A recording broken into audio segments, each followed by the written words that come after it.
Hey everybody, how's it going? Welcome to the No DQ live recap of WWE Hell in a Cell 2020 from the WWE Thunderdome in Orlando, Florida. Shout out to everybody in the chat room for watching this live. Let's go ahead and start with the kickoff. We did have a kickoff as usual, and we had a kickoff match which was announced a few hours before the show. We had R-Truth defending the 24/7 title against Drew Gulak. I will say this, at least we had a kickoff match that was worthy of being a kickoff match. It fit right there on the kickoff. Nothing to it, basically a comedy match. R-Truth got to do his full rap entrance. Drew Gulak beat up little Jimmy and kicked him like Snitsky kicked the baby back in the day. Pretty standard kickoff match here. R-Truth won. And then afterwards, he was chased out of the building by the Lucha House Party and Tozawa. Gulak went over to the kickoff panel and said that R-Truth's childhood hero, John Cena, sucks. What a bastard that Drew Gulak is. I thought he was a babyface. I mean, at this point, I really don't care. It was what it was. I guess it made for nice entertainment before the pay-per-view. And then backstage, we had Ali and Retribution. Ali proposed a match between a member of Retribution and a member of the Hurt Business for the pay-per-view. So yes, this was our second added match at the last minute to this pay-per-view. Once again, don't really care. Not surprised. I figured they probably would do another match with these guys. But we'll talk about that more in just a little bit. Let's move on to the actual pay-per-view itself.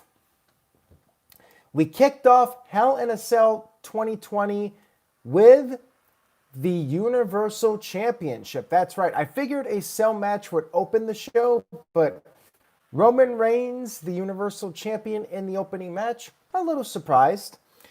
Most of our no DQ panel people picked the Universal title to close the show.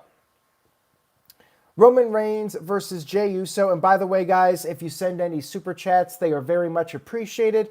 But please try to stick to the topic if possible. Right now, we're talking about Roman Reigns versus Jey Uso. So any super chats regarding that match, throw them at me. Otherwise, let's get to this. Jey Uso, made his entrance dressed in all white, like the babyface he is. And he had a white lei around his neck. Pretty cool. We had footage shown from the kickoff where Paul Heyman said that when Jey Uso quits, he must become Roman Reigns' indentured servant and do whatever the big dog demands, the tribal chief. Reigns made his entrance and he had a little enhancement for his look. Reigns was wearing a gold glove instead of the usual black glove on his right fist. We had Reigns and Uso exchanging words before the match, and Reigns talked about how he's making the change because he has to take care of his family, be the head of the table, and so forth. Reigns dominated early, but then Jey made a comeback, did some of his flying moves. He did some dives over the top, sending Reigns into the cage. Reigns then hit a spear to gain the upper hand. He then grabbed a steel chair, hit a second spear, started the trash talking, warning Jey to stay down or things would just get worse.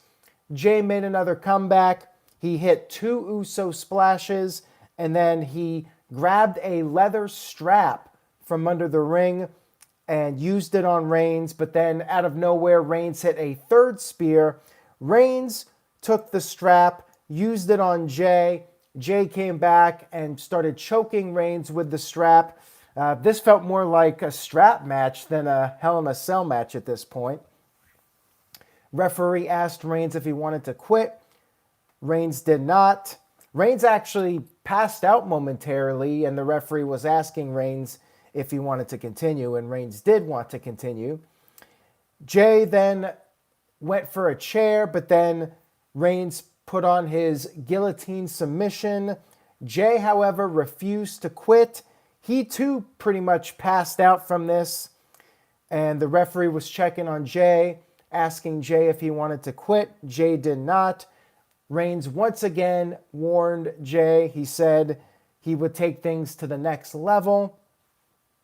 Reigns pulled Jay to the outside on the apron and hit a drive-by. He then grabbed the steel steps, put him up against Jay's head, hit a second drive-by, smashing the steps into Jay's face. And then Reigns got Jay back into the ring. He said he was going to finish off Jay. He grabbed the steel steps, lifted him above his head. It was going to smash the steps into Jay's head when all of a sudden Jimmy ran down into the ring. He shielded his brother, begging Reigns to back off, talking about how it's family and they can mend things out, work things out. Reigns started getting emotional, acting like he was crying, but then he showed his true colors. He put the guillotine on Jimmy, and Jimmy was reaching out for Jay, grabbing Jay's hand, and Jimmy finally said the words, or Jay said the words, "I quit," in order to save his brother Jimmy from the guillotine. Great match here. Awesome storytelling. I loved it. If I was going to nitpick, I would say maybe it was a little too long. It was almost 40 minutes long, but it was still phenomenal storytelling, if I may use a line from AJ Styles. I love the story here, and it was the perfect way to take this storyline to the next chapter. Jay did not quit until he had to in order to save his brother. So he did not quit from what Reigns was doing to him. It kept Jay strong in defeat and showed that Jay cared more about his brother than himself. And of course, it gets Reigns over even more as this top heel character, the head of the table. After the match, to top it all off, we had the Wild Samoans, Alpha and Sika, appear on the stage, and they gave Reigns a hug, and they put the lei around Reigns' neck, a different lei, not the one that Jay wore to the ring. So nice finishing touch to this match. I really enjoyed it, and it looks like the next step will perhaps be Jay and Jimmy being forced to side with Reigns and be part of a faction, although maybe after some points they will become full-fledged heels themselves. Because at the moment, Jay has to be basically taking orders from Reigns, or else he's excommunicated from the family. It was predictable. I mean, all this we pretty much knew was coming, but execution-wise, very well done. Hamp Connell with a $5 super chat. Thank you, Hamp. Says, WWE shop needs to sell that badass red necklace so I can wear one to work so everyone will call me the tribal chief. Reigns needs to wear it permanently. I'm not sure if he's going to do that, although if we ever do get Roman Reigns versus The Rock, I could see the lei being used again in that match, because that would once again play into the Samoan heritage, and The Rock would feel disrespected, and he would be coming for that head of the table spot, so to speak, and you could use the lei for that match. But I don't think it's going to be a regular thing. I mean, it could. We'll have to wait and see. Adrian with a €2 super chat. Thank you for that, Adrian. Says, Alpha and Sika should challenge the New Day. I think they're a little too old for that. Now, if this was WCW 1999, one could perhaps see that happening because back then, all the old guys would challenge for the titles. Although now that I'm thinking about it, not much has changed. You look at WWE in 2018 and 2019, we had Shawn Michaels and Triple H main eventing Saudi Arabia. Hey, there you go. Maybe we'll see Alpha and Sika versus the New Day at the next Saudi Arabia pay-per-view. Maybe I should not give WWE any ideas. Although, seriously, I think they're legitimately too old to be doing it. Like, once you're past 60, I mean, even WWE has a limit. I think like 55 is the limit. Once you're able to get a discount at Denny's, a senior discount, probably that's too old for WWE. Let's move on here to the next match, which was a filler match. You had to have some buffer matches on this pay-per-view. And the first buffer match was Jeff Hardy versus Elias. It was essentially a filler match, a Raw TV match. Before the match, Elias sang a song. He made a reference to how Jeff Hardy equals DUI. And then we had our match. Again, not much to say about it. Pretty standard stuff here. Elias dominated most of it. Hardy made a comeback, hit the twist of fate, but then Elias rolled to the outside of the ring. Elias went for his guitar. Hardy went after him, took the guitar, and I guess Hardy just lost his cool, maybe because of the DUI comment. Hardy hit Elias with the guitar and got disqualified. Elias, your winner by DQ. This feud must continue. I guess it's better than Hardy just winning clean and then you have Elias immediately getting a rematch. I suppose this was a better option. And I really had no expectations for the match, so whatever. It served its purpose. It was a buffer match, cool down match between the cell matches, so I'm not going to get too worked up about it. Next up, we had Otis versus The Miz for the Money in the Bank contract. Tucker was out there with Otis. John Morrison was out there with The Miz. Otis has a new entrance song, which, first listen, I thought was decent. Most of the recent WWE theme songs post CFOs, I think, have been lousy. But this one I thought was all right. I enjoyed it a little bit, actually. It worked for Otis's character, in my opinion. Might be the best post-CFOs theme to date. If I'm trying to think about it. But yeah, this was one of the better ones. I do like the Hurt Business one, too. So anyways, again, it felt like a glorified TV match, not really a pay-per-view match, but you did have the stipulation, which I guess would be suited for pay-per-view, having the Money in the Bank contract on the line. Morrison kept getting involved. He got on the apron when the referee wasn't looking. He took a cheap shot at Otis, and then at one point, Morrison tried to use the briefcase on Otis, but the referee saw Morrison. Morrison was kicked out of the building, and then Otis was on fire. He was on the verge of winning this, but then all of a sudden, Otis got knocked to the other side of the ring, and as he was coming into the ropes, Tucker took the Money in the Bank briefcase and hit Otis with it. Tucker turned his back on his longtime tag team partner, Otis.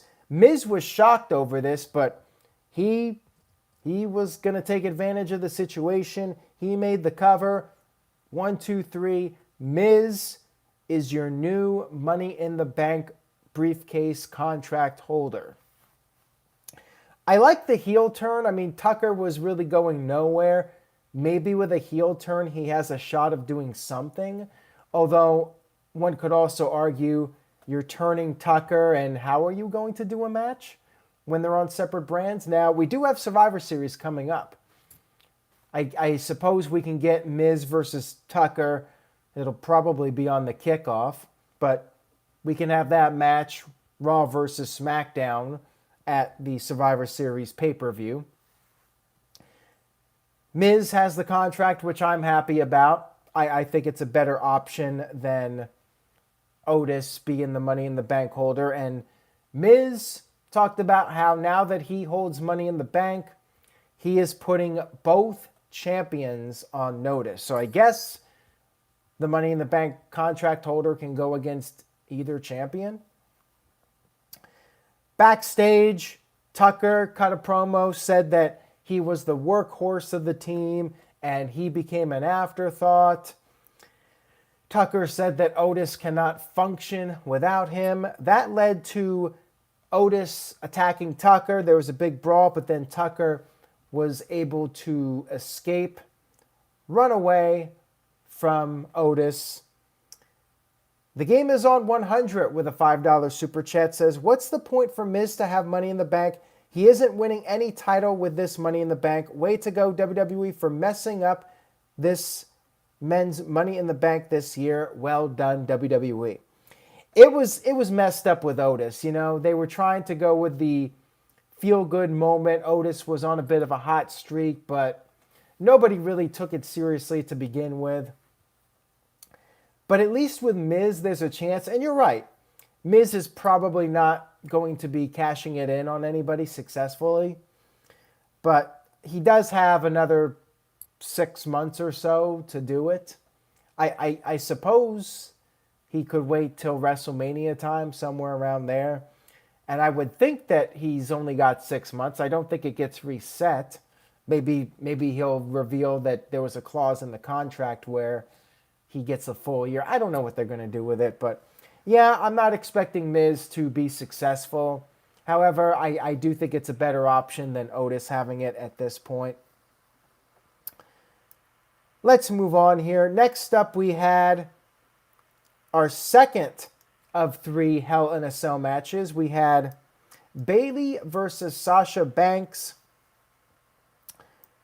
Before the match could even get going, the cell was lowering and Sasha knocked down Bayley, and Bayley's trusty steel chair, her security blanket, as Michael Cole put it, it flew out of the ring and went under the cage as the cage was lowering, so Bayley did not have it.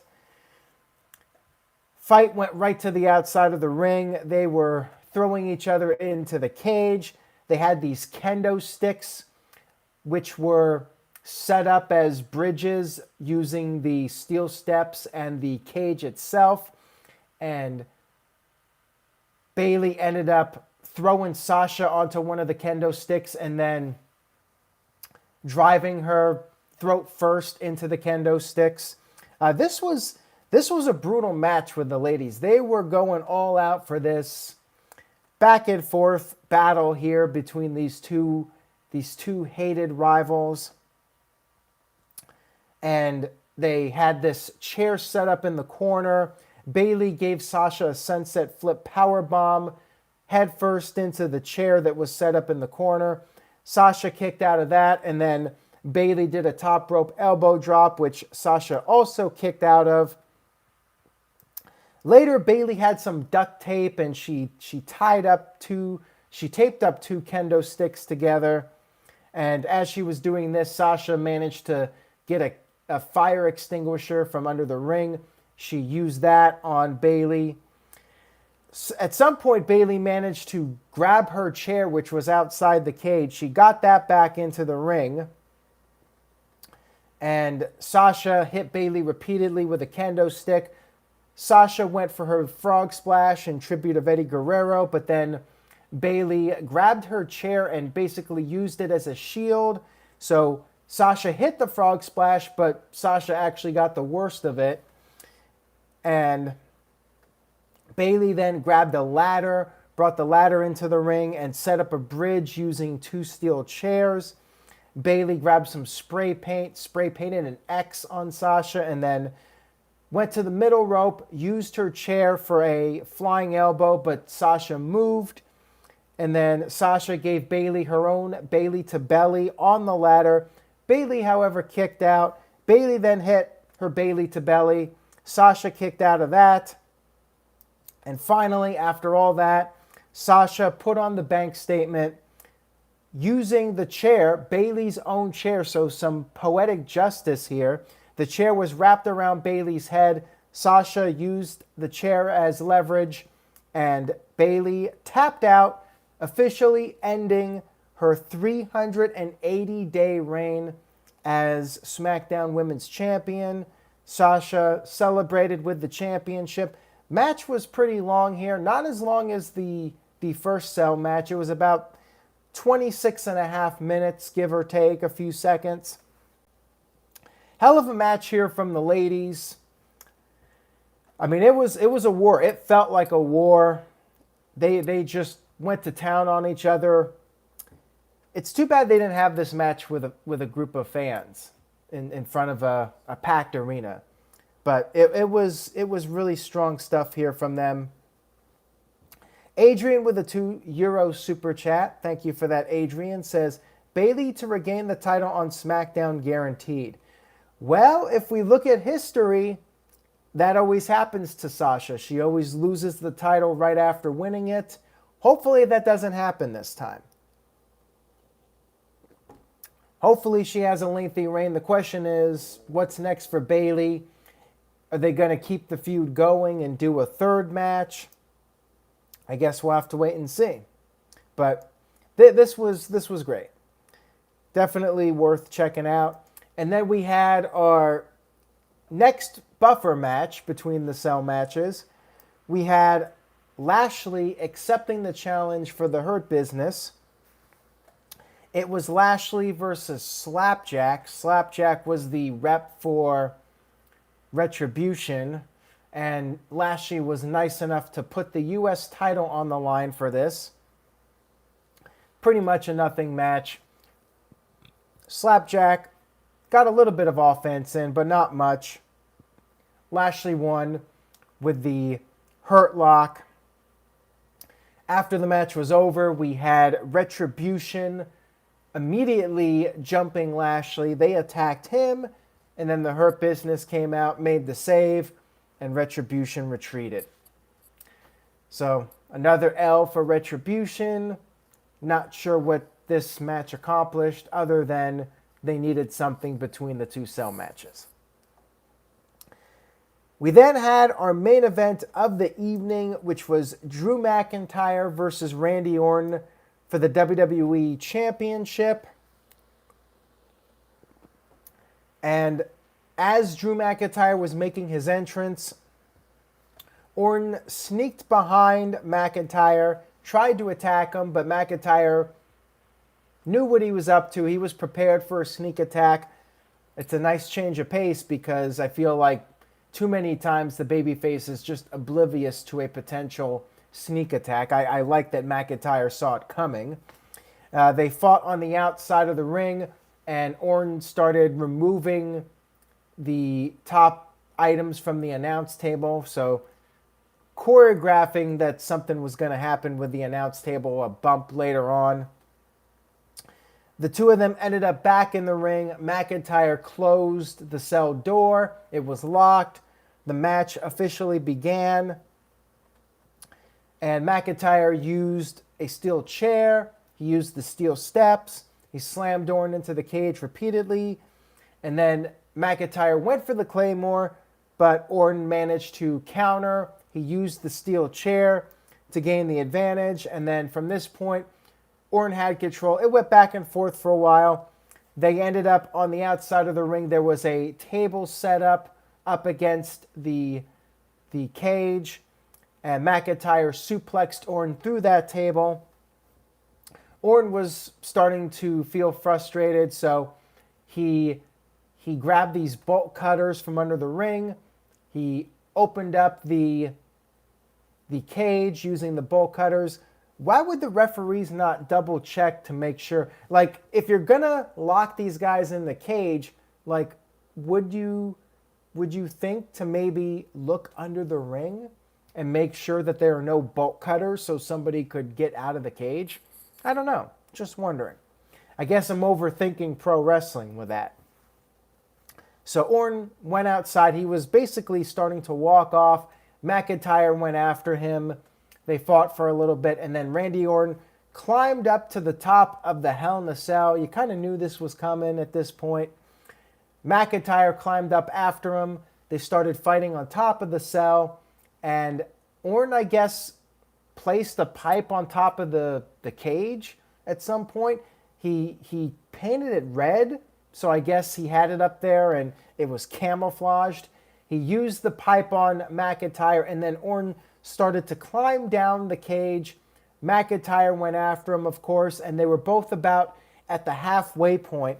And one thing I noticed, they had these little support beams at the halfway point for Orton and McIntyre to stand on, which made the thing look a little too choreographed. I get it for safety reasons, but I'm just looking at this and I'm like, man, this just makes it look so fake, you know?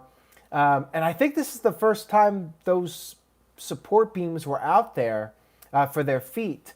Correct me if I'm wrong, but I think it was the first time. At least it's the first time I've ever noticed it. So they're standing on these little support beams for their feet. Orton and McIntyre trade a couple of blows, and then Orton gets the best of it. McIntyre falls off the middle part of the cell all the way down through the announce table. The first camera shot was terrible.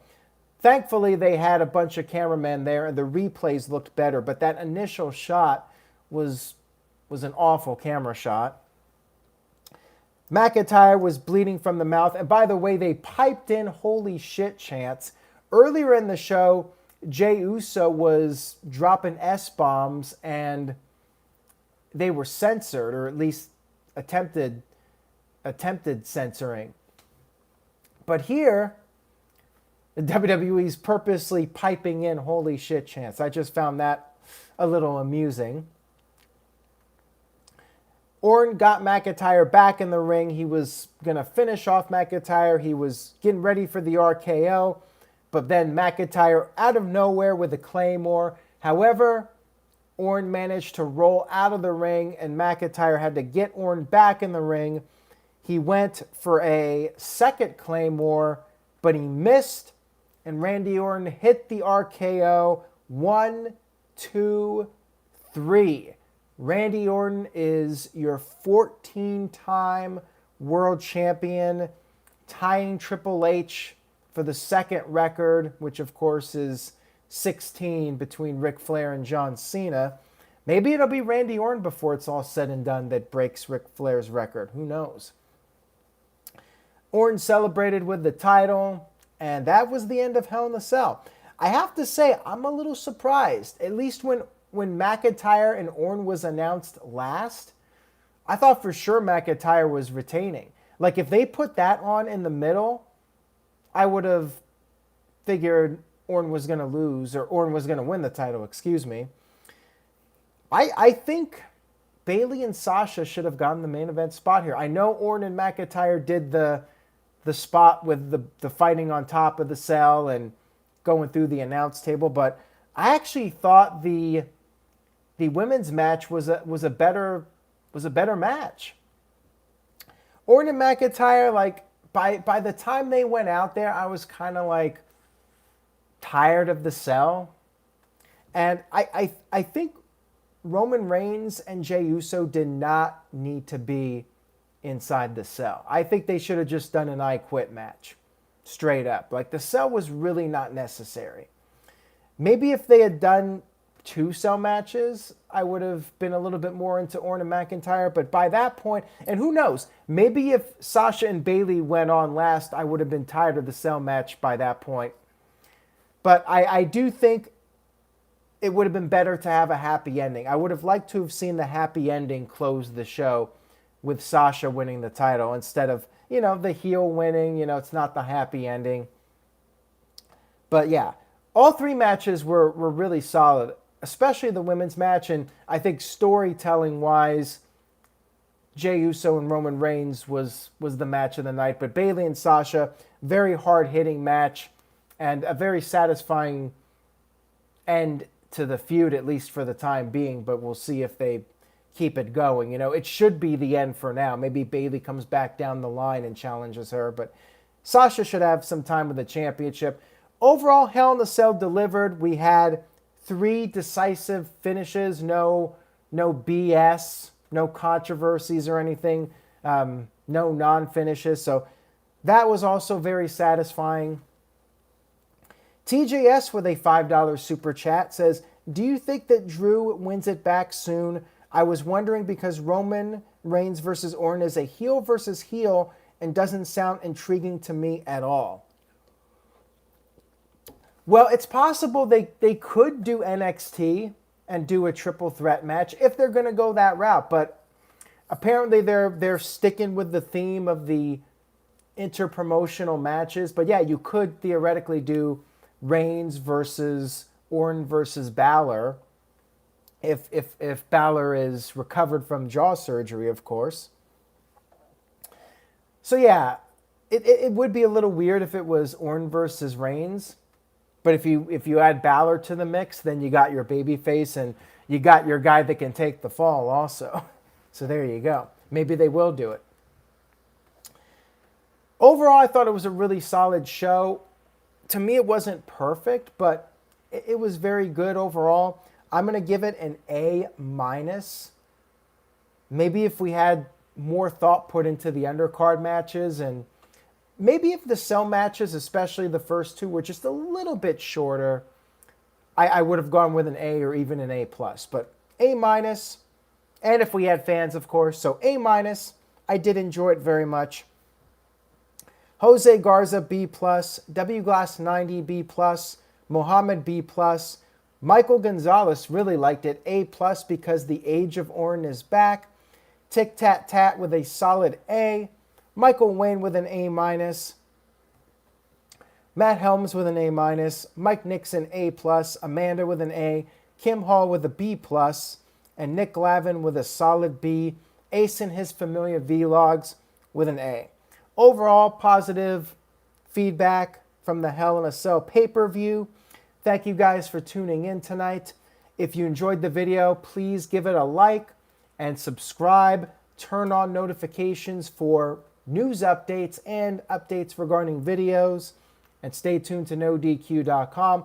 Follow me at Aaron Rift, AARONRIFT. And follow at NoDQ, DOTCOM on Facebook, Instagram, and Twitter. All that good stuff to keep you updated with the latest wrestling news and rumors. Take care, everybody, and I will see you all